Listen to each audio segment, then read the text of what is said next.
What we often do, is we read something and we think we are going to implement it right away. Well, that's a falsehood because you haven't really put in any work. And I know that's a buzzword, but here's what I would like you to do as practice for your listeners. Pausing is very hard to do when you've been activated, right? How are you going to pause when you're already pissed?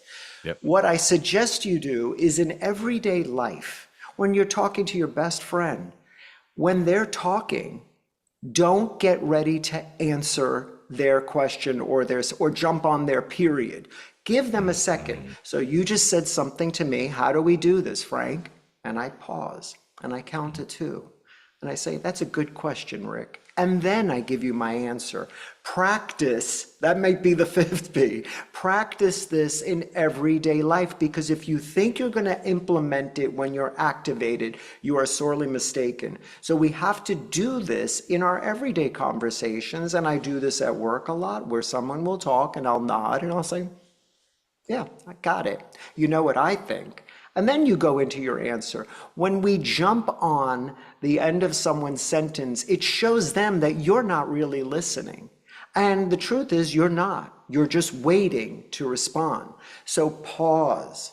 Be present. We often are not present in the moment. Like in the back of my mind right now, I'm thinking, wow, what a great opportunity this is. I'm sitting down with Rick. We're talking about my book. We're talking about an audience that's near and dear to both of us.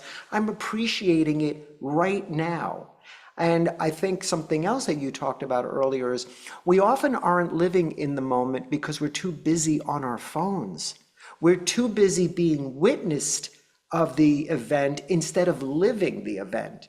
And I don't know about you, you mentioned coming out later. I was also someone who came out later, but we didn't have the apps then. I mean, I met my husband before that.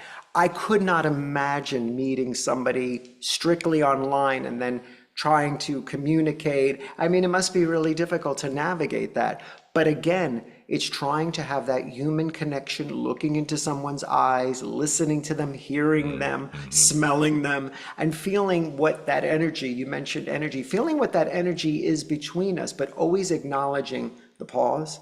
I'm present in this moment. And wait, look at this possibility. We're talking about my book, how lucky I am. And then what that could mean, the possibility. So again, the short answer is practice.